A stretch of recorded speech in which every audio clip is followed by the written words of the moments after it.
Hey guys, welcome back to the show. Today is September 8th, 2020, and the news are brought to you by Patreon. So if you feel like you want to support the channel, you can go ahead to patreon.com/nicosphotographyshow and support the channel up from $2 up, and you can cancel anytime. It really helps keep this channel going, and these news, which you can't usually find anywhere else, getting to you guys and me not filling this video with ads to try to compensate. So if you want to keep this news just with a little ad at the beginning, one at the end, it really means a lot if you want to become a Patreon.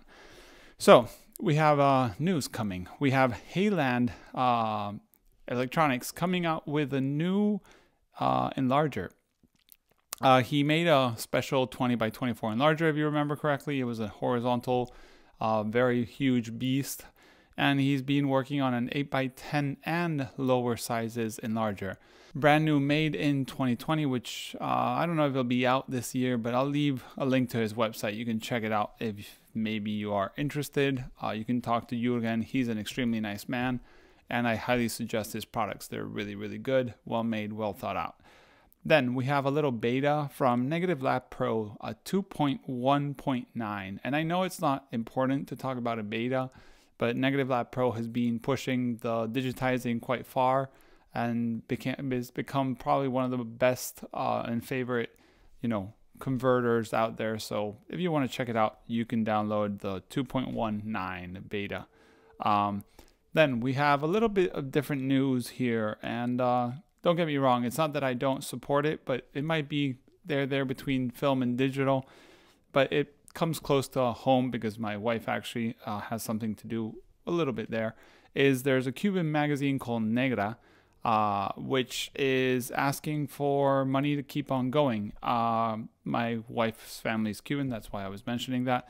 But yeah, if you want to help a Cuban magazine, a photography magazine, keep on going, which I think is important nowadays, especially during these times, you can go check it out. It's a link below.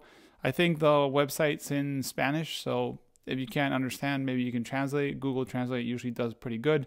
They're not asking for a big amount. I think I saw yesterday was 3,300 euros, which is probably a little short of $4,000. So if you feel like supporting something like that, I highly recommend it. Then we have the big news this week is the Instax wide 4x5 back by Lomography. With the death of FP100C, and yes, there's one instant, but still, it's slow and taking their time to reach everyone and become something you can buy in stock, or maybe not even ever. Hopefully we will get that. People have been looking into Instax wide solutions. There's been a couple kind of do-it-yourself things, but nothing official by any brand. So this is the first one that you see from a big name, Lomography, coming out with an Instax wide 4x5 back. It does push the focal plane, I think it's 19 millimeters back, so you can't use a rangefinder camera unless you calibrate it to that new ground glass or ground separation, or you know what I mean, film plane for focus. You basically can't use rangefinder cameras, so if you're using a 4x5 by Graflex or something like it, you won't be able to use it. But if you're using a 4x5 like the usual way, which is focusing behind the ground glass, you can use this back by Lomography, and it's priced really, I think, very aggressively. It's at least under 150 bucks. There's a special discount for pre-order. It won't be available till April 2021. Do remember that Instax wide is the biggest Instax film they sell, but it's still nowhere close to 4x5, so there's a pretty big crop from what you see. And I don't know if they sell masks with the back, which you want to get some masks so you know where you're focusing and what's going to be in frame and not. You can go check it out. There's a couple videos on it. A couple, I think YouTube people have received it. I would love to test one out, but so far haven't been reached out by Lomography. So if Lomography, you watch this, let me test it out. I shoot large format. I shoot FP100C. I would be happy to try it out. And I'm going to keep on that. I'm going to jump a couple news because there's a couple other ones that actually do the same thing. There's a Zluxtech 4x5 back. And this one might not be as inexpensive or refined, but I think you can buy it today. So I think it's $3.99 and you can buy it. And it's like an Instax camera jammed into a 4x5 back. So if you feel like getting something before and don't mind paying a little extra for a different name in the film industry, and Zluxtech was in the news I think last week. So yeah, it's not the first product to do Instax wide on 4x5. I think even the Mercury camera had a back. I don't know if they're still doing products. I should check that out for you guys. But yeah, that was there.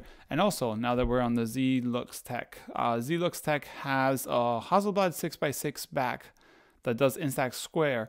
And they say they can focus at infinity, but I noticed they did have a little supplement on the focusing screen. I think it's the same solution as I think it was Oscura had one too, or Escura had one too. So basically it raises the ground glass on the, you know, focusing, you know what I mean, waist level finder, so you can achieve infinity focus on the back. But that's pretty cool. If you want to shoot Hasselblad 6x6, you know, Instax, you can shoot. There's a little slight black crop on the frame, but you can get that right now. Then we have news from Jobo Artisans, or Jobo. Jobo has a second name that is basically the one that carries a couple of different distributions and does workshops and stuff, called Jobo Artisan. And they've come out with a UV printer. So infrared, UV light, sorry, for doing, for example, platinum prints or palladium prints or Van Dyke. You can do, I think, I'm trying to think, TPS in Spanish. Can't say that in English right now, but you know what I mean. Basically a little UV light cooker that, you know, you can put your prints and do alternative processes there. Pretty cool. It has a little timer. I don't know the price yet, but you can probably check it online. I might have seen it last night, maybe 1,500 euros. Not 100% sure on that, but you can check the link below and they have it there.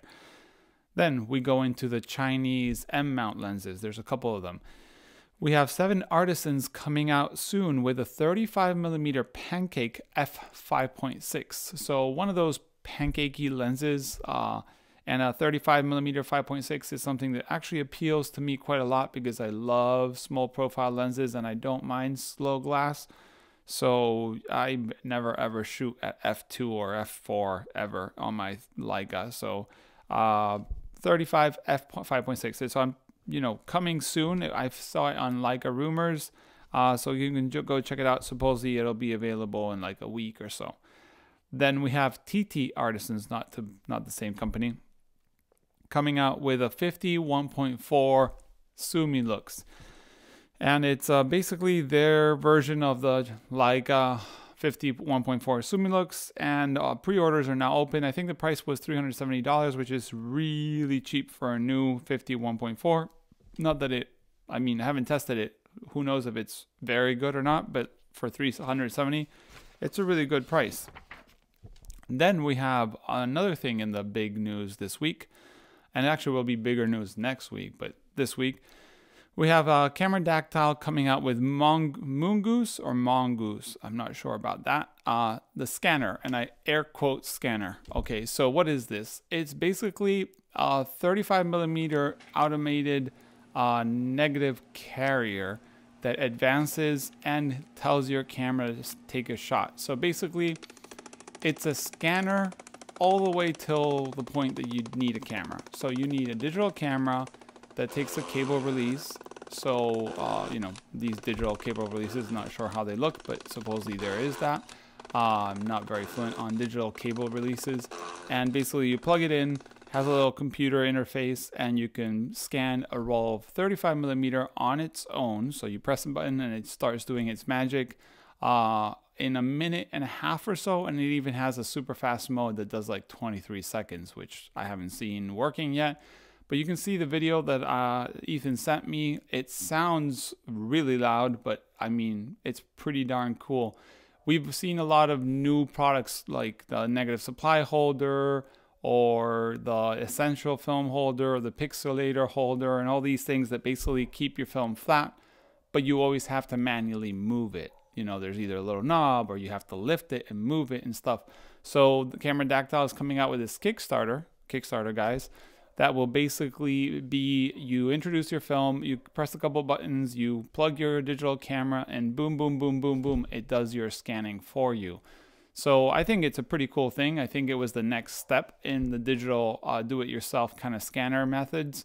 And yeah, pretty darn cool, I have to say. I'm very excited. I'm actually receiving one of the beta versions as soon as customs opens. And I'll be making a video of first impressions for you guys and letting you know how it goes. I actually don't even own a digital camera, so I'm going to have to loan ones from someone.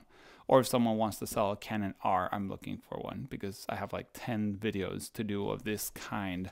So what else do we have? We have Silvergrainclassic has made an article in the latest magazine, which is out. I'll leave a link below. The new version, new article, new magazine is out right now. So you can check out below and subscribe if you want. And they were talking about a new panoramic camera at the Widelux style. They interviewed Jeff Bridges, and supposedly Jeff Bridges has 6 cameras that he rotates as there's always one that's in the shop, or maybe more than one, and he's shooting one. And he doesn't understand why nobody's making these cameras anymore. So they've been looking into maybe making a Widelux style panoramic camera again in 2020, 2021. So they're asking for people's feedback and information, and if someone has their time. Honestly, I don't think someone should volunteer free time because a project like this should get people paid. So I don't mind seeing a new Widelux if the price is 1,000 or 2,000 euros because I think it's worth it. And Widelux F8s are going for almost 2,000 in secondhand. So I think this project's worth it. I think they should go with it, but they should also pay people for their time and investigation. Projects like this are cool, but you know, paying your bills is also pretty cool. So yeah. Basically, that's the news this week. As always, remember, you can send an email to the email below. Also, if you're a brand and you're looking to sponsor something like these news, you can reach out to that link and, well, sorry, that email below. I'll be happy to have a film photography brand sponsoring the news if you want to. So yeah, guys, thanks for watching. And if not, you can also become a Patreon, which helps a lot. So yeah, thanks for watching, guys. Have a nice one and see you next week. Bye-bye.